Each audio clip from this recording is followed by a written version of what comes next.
I wanted to share this little story with you. I got into a little bit of trouble with the French government. I know, the French government. So what happened was, let's start at the beginning. France won the World Cup.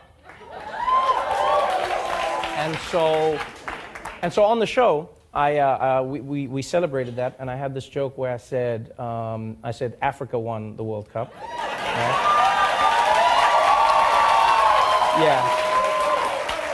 And I was shocked at how angry a lot of French people got. Like, genuinely, a lot of French people were angry, and they were like, "Oh, Trevor, how can you say this? Why will you say these things? You know, this is horrible." And I was like, okay, I get it. Like, not everyone likes every joke that you tell, and I get that. But this was interesting. I got a letter from the ambassador of France, and I'll read it to you. It was about that joke, and he says, I'll try to read it how I hope he wrote it, which was, he says, "Sir, I watched with great attention your July 17th show when you spoke of the victory of the French team at the 2018 FIFA World Cup Russia final, which took place last Sunday. I heard your words about an African victory. Nothing could be less true." Now, first of all, I think it could have been less. I could have said they were Scandinavian. That would have been less true. That would have been less true. He says, "As many of the players have already stated themselves, their parents may have come from another country, but the great majority of them, all but 2 out of 23, were born in France. They were educated in France. They learned to play soccer in France. They are French citizens. They are proud of their country, France. The rich and various backgrounds of these players is a reflection of France's diversity. France is indeed," now that line there was interesting, "the rich and various backgrounds of these players is a reflection of France's diversity." Now, I'm not trying to be an asshole, but I think it's more a reflection of France's colonialism.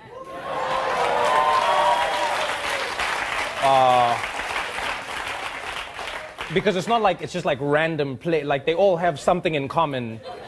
Like all of those players, if you trace their lineage, you're like, how did you guys become French? Like, how did your family start speaking French? Oh, okay, all right.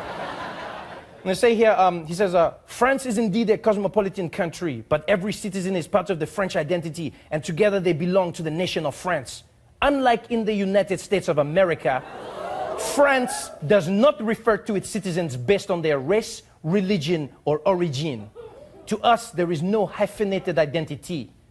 Roots are an individual reality.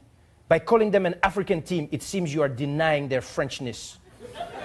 This, even in jest, legitimizes the ideology which claims whiteness as the only definition of being French."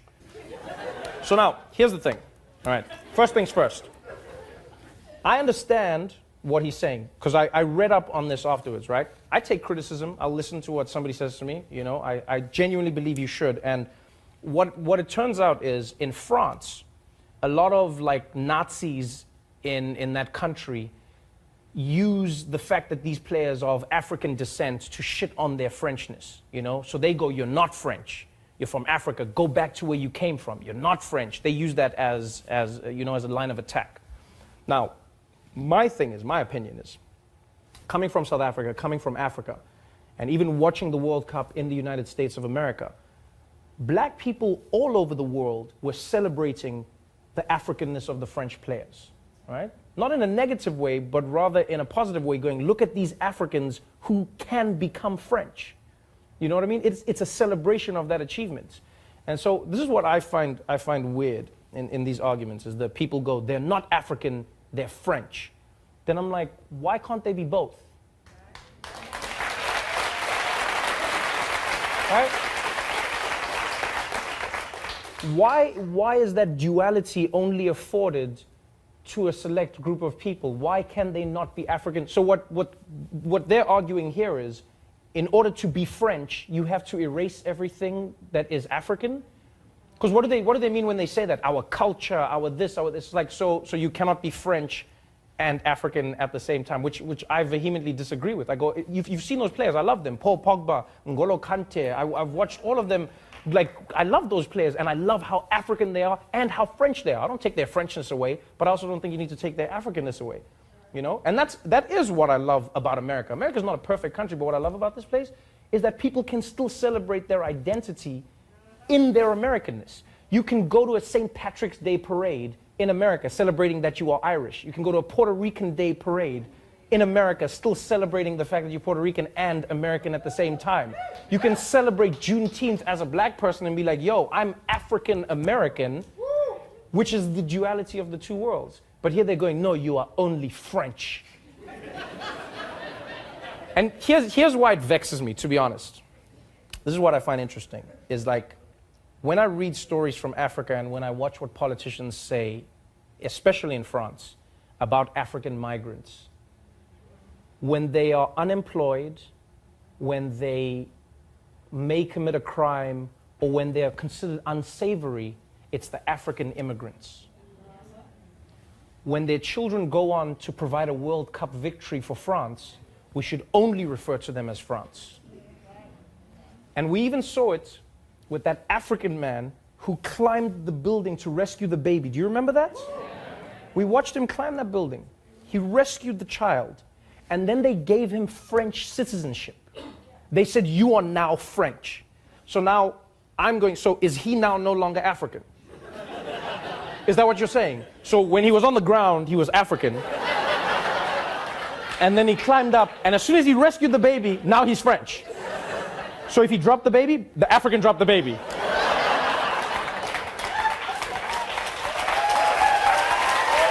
Like,